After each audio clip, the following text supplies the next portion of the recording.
श्री शिवाय नमस्तुभ्यम। दोस्तों, आज आप सुनेंगे रवि प्रदोष व्रत की कथा। दोस्तों, सबसे पहले हम विघ्नहर्ता भगवान श्री गणेश जी का ध्यान करें और आवाहन करें। सबसे पहले हम वंदन करते हैं मंगलकर्ता विघ्न विनाशक श्री गणेश जी का, जिनके स्मरण मात्र से ही हर कार्य सिद्ध होता है। फिर श्रद्धा से प्रणाम करते हैं भगवान शिव को, जो संहार और कल्याण दोनों के अधिपति हैं, जो त्रिनेत्रधारी हैं, करुणा सागर हैं। हम नमन करते हैं माता पार्वती को, जो शक्ति और ममता का स्वरूप है। इन दोनों के दिव्य संग से ही संसार की गति संचालित होती है।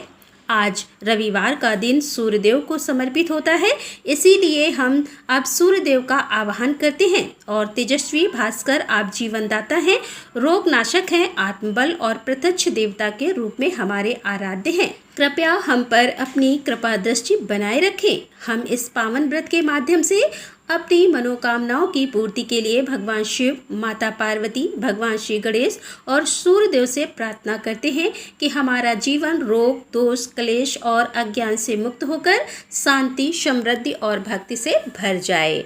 अगर व्रत करते समय पूजा में या कथा श्रवण में हमसे कोई भूल हुई हो, हे त्रिलोकेश्वर, हे महादेव, हे माँ पार्वती, हे सूर्य नारायण, कृपया हमें क्षमा करें। आप तो भाव के भूखे हैं, हमारी श्रद्धा को स्वीकार करें और हमें अपना आशीर्वाद प्रदान करें। सभी प्रेम से बोलिए भगवान श्री गणेश की जय, भगवान भोलेनाथ की जय, माता पार्वती की जय, सूर्य नारायण देव की जय। रवि प्रदोष व्रत विशेष रूप से उन लोगों के द्वारा रखा जाता है जो जीवन में सुख, समृद्धि, स्वास्थ्य और सभी कामनाओं की पूर्ति चाहते हैं। इस व्रत में भगवान शिव और माता पार्वती जी की पूजा के साथ साथ प्रदोष व्रत कथा का श्रवण करना अति आवश्यक माना जाता है, क्योंकि इससे व्रत का पूर्ण फल प्राप्त होता है। प्रिय श्रोताओं, अब हम सुनेंगे इस व्रत की पवित्र कथा, जो हमें धर्म, भक्ति और संयम का महत्व सिखाती है।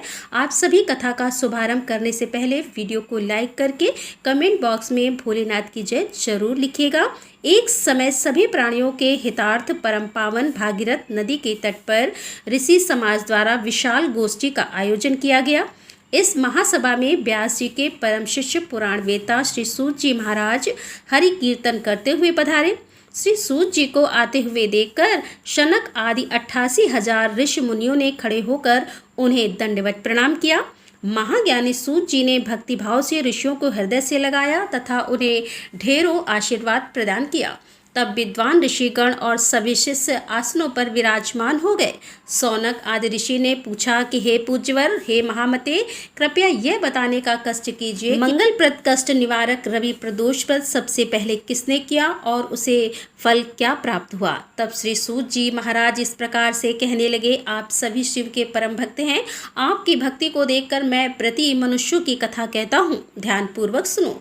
एक गांव में अति दीन ब्राह्मण निवास करता था। उसकी साध्वी पत्नी प्रदोष व्रत रखा करती थी। उनका एक ही पुत्र था। एक समय की बात है, उनका वह पुत्र गंगा स्नान करने के लिए चला गया। दुर्भाग्यवश मार्ग में चोरों ने उसे घेर लिया और वे उसे पकड़कर कहने लगे कि हम तुम्हें मारेंगे नहीं, बस तुम अपने पिता के गुप्त धन के बारे में हमें बतला दो। चोरों की बात सुनकर वह बालक बड़े दीन भाव से कहने लगा कि हे बंधुओं, हम तो अत्यंत दुखी दीन हैं, हम बहुत गरीब हैं, हमारे पास भला धन कहाँ से आएगा। बालक की बात सुनकर चोर कहने लगे, तो फिर बता, तेरी इस पोटली में क्या बंधा हुआ है। बालक ने चोरी की बात सुनकर बिना डर के कहा कि इसमें तो मेरी माँ ने मेरे लिए रोटियां दी हैं। यह सुनकर चोरों को उस बालक पर दया आ गई। उन्होंने अपने साथियों से कहा कि साथियों, यह बालक तो बहुत ही दीन दुखी मनुष्य है, इसीलिए हम इसको छोड़कर किसी और को लूटेंगे। ऐसा कहकर चोरों ने उस बालक को जाने दिया। अब वह बालक वहां से चलते चलते एक नगर में जा पहुंचा।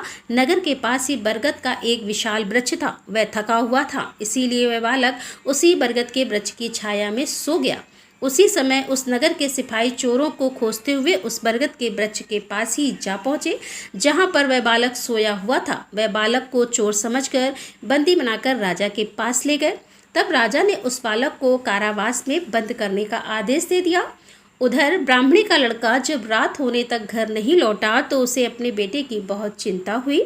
अब अगले दिन प्रदोष व्रत था। ब्राह्मणी ने प्रदोष व्रत रखा और भगवान शिव से सारा दिन मन ही मन अपने पुत्र की कुशलता की प्रार्थना करने लगी। भगवान शंकर ने उस ब्राह्मणी की प्रार्थना स्वीकार कर ली और फिर उसी रात भगवान शंकर ने उस राजा को स्वप्न में आदेश दिया कि वह बालक चोर नहीं है, वह निर्दोष है, उसने कोई चोरी नहीं की है, इसीलिए उसे प्रातःकाल छोड़ दिया जाए, नहीं तो वे उसका सारा राज्य वैभव नष्ट कर देंगे। प्रातःकाल राजा ने शिव जी की आज्ञा के अनुसार उस बालक को कारावास से मुक्त किया।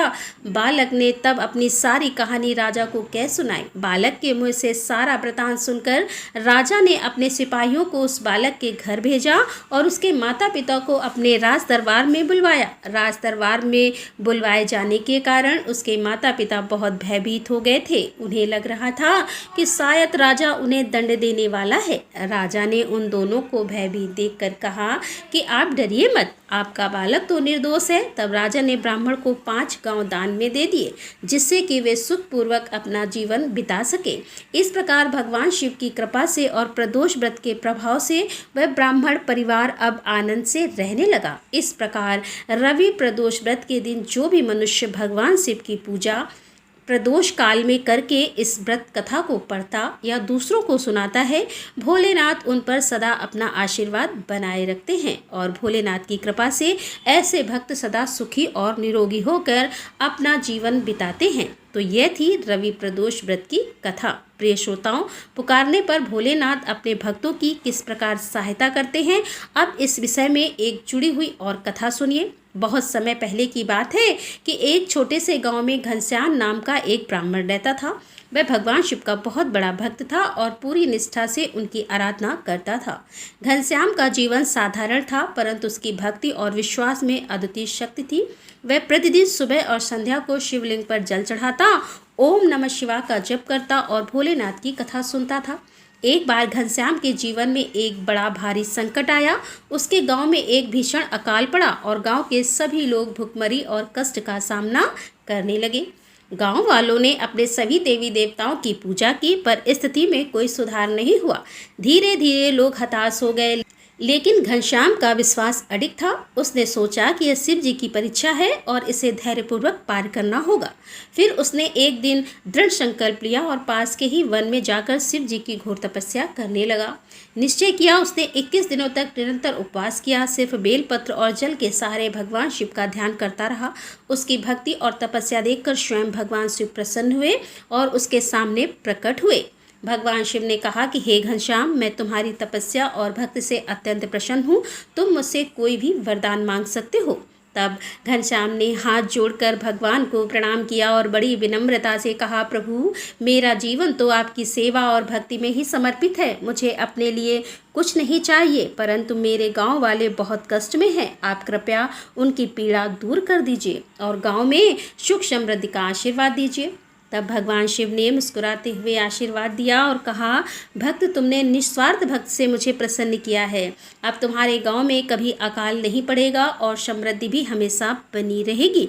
इस तरह भगवान शिव के आशीर्वाद से गांव में तुरंत ही बारिश शुरू हो गई।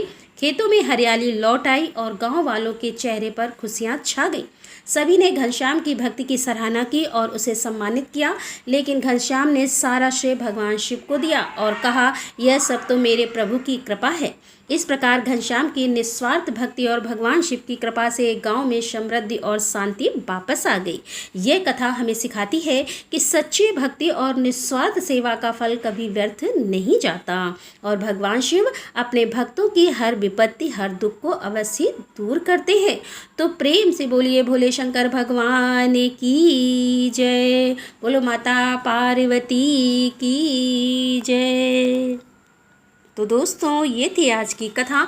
उम्मीद करती हूँ ये कथा आपको ज़रूर पसंद आई होगी। यदि कथा पसंद आई है तो वीडियो को लाइक करें और कमेंट बॉक्स में श्री शिवाय नमस्तुभ्यम अवश्य लिखें।